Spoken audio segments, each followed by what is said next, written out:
plantear ahora. Un foro del déficit democrático. Había un reconocimiento del déficit democrático en el marco de la encíclica y le preguntaban a la gente, ¿por qué la gente no participa en las elecciones? Yo me acuerdo que me paré hace un año, en septiembre del año pasado, antes de ser consejero distrital del INE, y les dije, bueno, es que, no digo que todos, pero muchos gobiernos se pasan pateando al ciudadano durante 3 o 4 o 6 años. Y después de que lo vituperan y abusan, termina yendo a la autoridad electoral a tocar la puerta a través de medios de comunicación, a través de los capacitadores, asistentes electorales y supervisores electorales, y les preguntan, ¿quieren salir a votar? Ándale, salgan a votar, es un derecho, es una obligación, es un ejercicio ciudadano, es un deber, salgan por favor. Y tenemos los porcentajes que nos acaba de compartir el consejero, de histórico, promedio 61%, en las legislativas 40%. Y es real.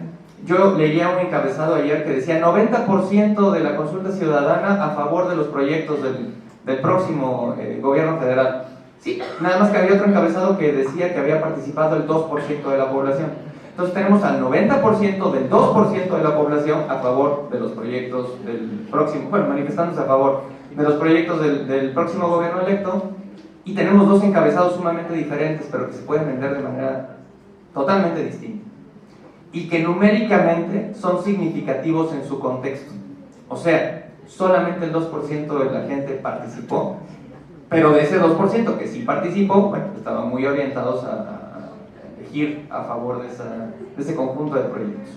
La cultura democrática, que solamente haya sido el 2% de los ciudadanos los que hayan participado, al margen de si estábamos o no estábamos de acuerdo con que la consulta la organizara un partido político, un gobierno de transición, que fuera extra legal o alegal, no ilegal, porque no lo estaba organizando un gobierno en funciones, pero al margen de todas esas circunstancias, el hecho de que solamente el 2% haya participado en esta consulta, pues nos refiere a dos cosas, siendo que lo eligieron, y lo leo constantemente en los periódicos, 30 millones de votos, ¿no? Bueno, de esos 30 millones de votos participó el equivalente a lo que haya sido el 2% de la población de los 120 millones de habitantes. La generación de la cultura democrática es así una atribución de las autoridades electorales. Desgraciadamente, nuestro sistema no prevé que nosotros como autoridades electorales locales o federales podamos tener alguna injerencia en el exigir el cumplimiento de la palabra empeñada. Es decir, no tenemos un ejercicio de las autoridades electorales que diga, a ver, tú tienes la obligación, partido político, candidato o candidata, de presentarme tu plataforma electoral a la hora que te registras. Pero no hay ninguna obligación de que si terminas siendo electo o electa como gobierno, me tengas a mí que entregar para que yo lo informe cuál fue tu porcentaje de propuestas cumplidas y tu justificación para las que no cumpliste. O sea, diría bien el magistrado Adín de León, las autoridades electorales, en general la materia electoral es totalmente reactiva. ¿No te pareció que hubiera poca diferencia? Ay, chispas, pues hay que meterle la posibilidad del cómputo total. ¿No te pareció que no se abrieran a veces las actas de escrutinio y cómputo? Bueno, vamos a duplicar o a añadirle causales a las fracciones de recuento para que se puedan considerar todas estas necesidades.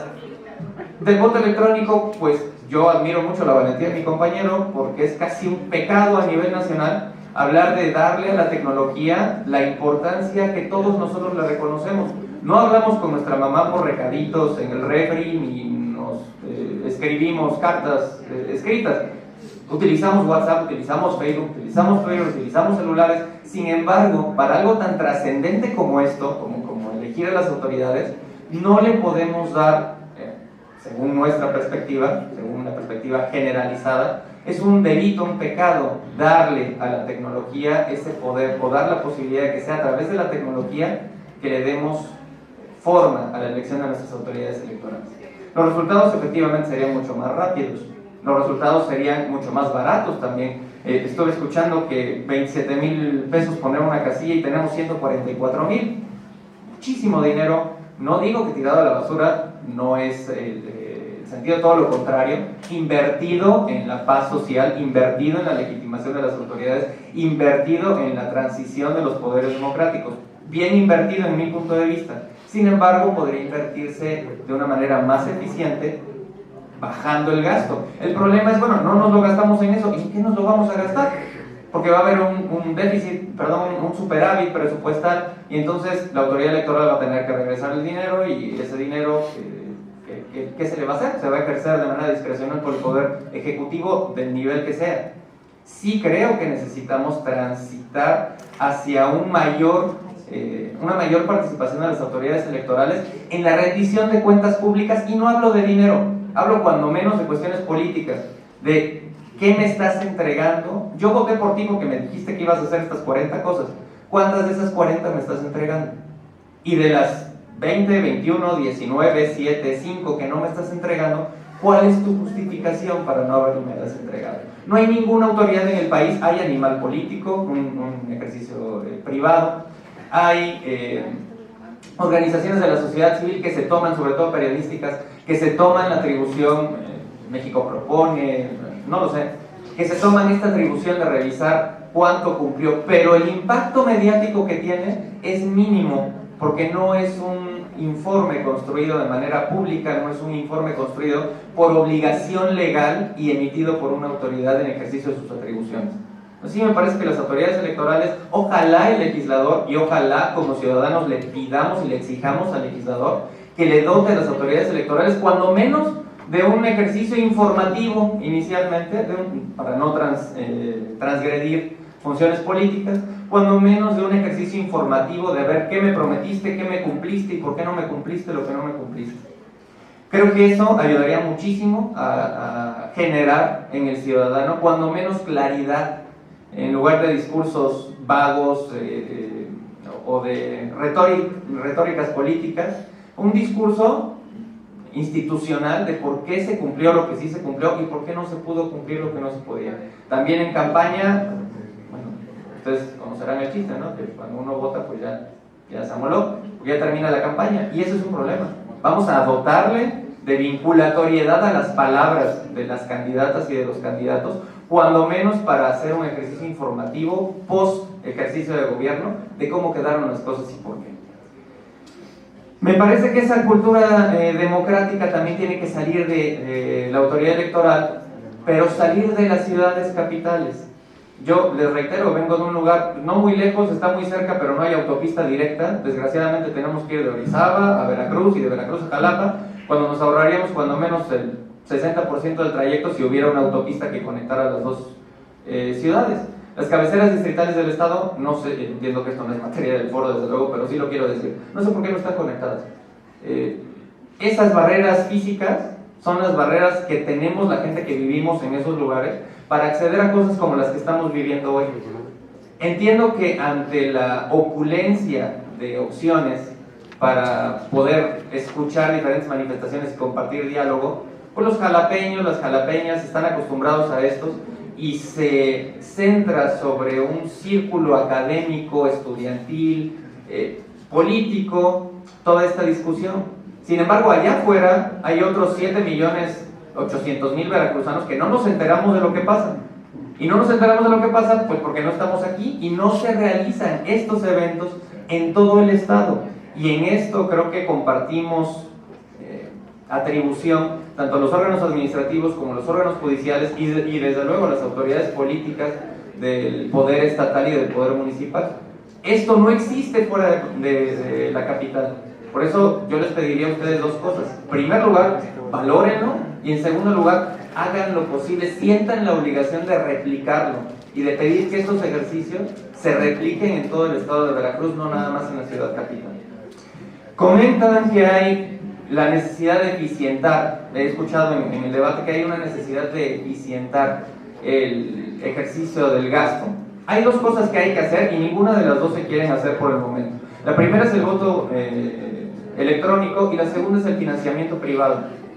Todavía se quiere seguir dotando de recursos públicos a los partidos políticos y al sistema electoral. Y mientras ninguna de las dos cosas se acabe, así, le cerremos a tener que estar imprimiendo boletas y actas de escrutinio y cómputo, porque ya tengamos voto electrónico, y le cerremos al financiamiento público a los partidos políticos, porque ya tenemos la oportunidad de que haya financiamiento privado, nos podemos quejar toda la vida, pero no son cosas que vayan a cambiar en el horizonte próximo, porque todavía no existen iniciativas sólidas que transiten hacia voto electrónico y hacia financiamiento privado.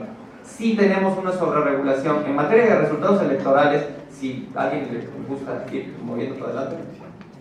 En materia de resultados electorales, tenemos la presidente, por ejemplo, la presidente de la siguiente, una general, ahí está. La presidente de la Sala Superior del Tribunal Electoral del Poder Judicial de la Federación decía en una entrevista que le hacían que hay 4 instancias innecesarias, que ella sería de la idea de reducir el número de instancias para transitar hacia la definitividad de manera más rápida.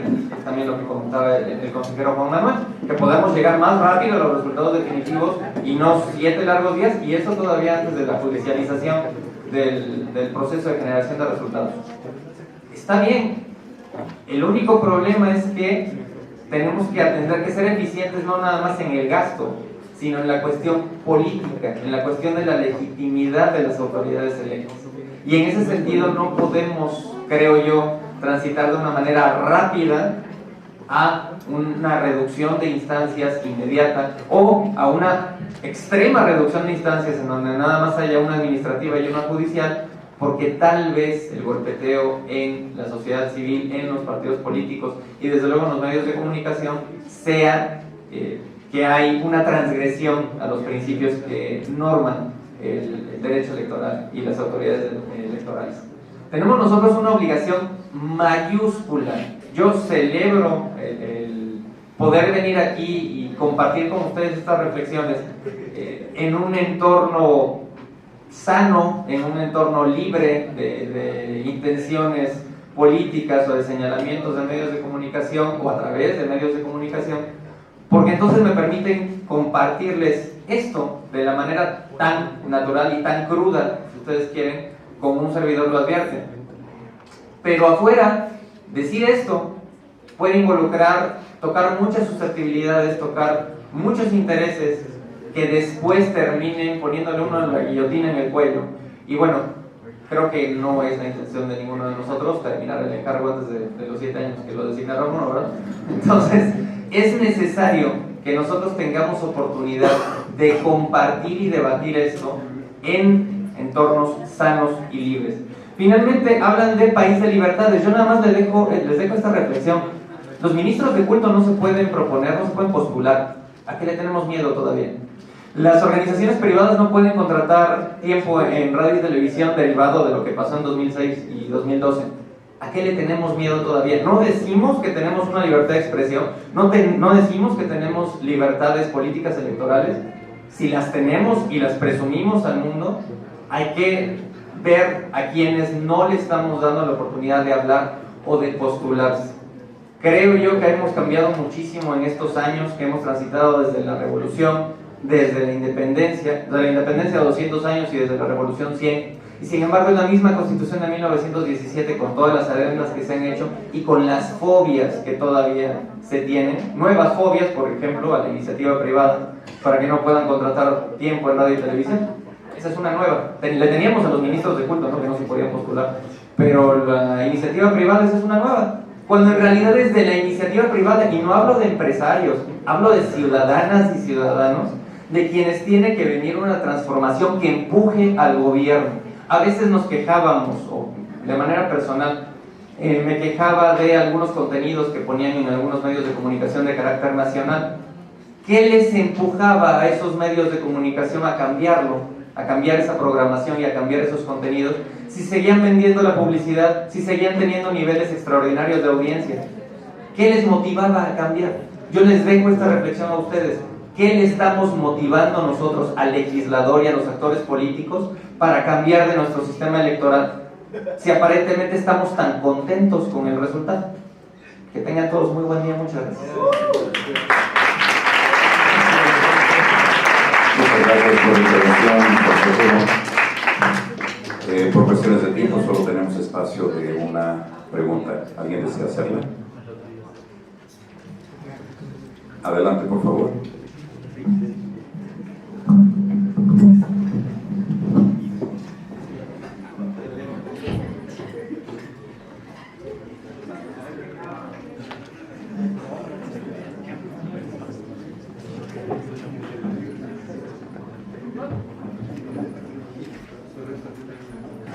Adelante con la pregunta. Debido al contexto en el que nos encontramos, me gustaría pedirles su opinión y siendo realistas, ya tenemos antecedentes de este proceso. ¿Cuánto tiempo creen que realmente tardaríamos en alcanzar una madurez de participación, conciencia dentro del proceso electoral? Gracias. ¿Cómo te llamas? Alexander Tapia. Alexandro. Alexander Tapia. Alexander, encantado, háblame tú, por favor. Gracias. Pues mira, Alexander, en las condiciones actuales, creo que no es bueno generalizar.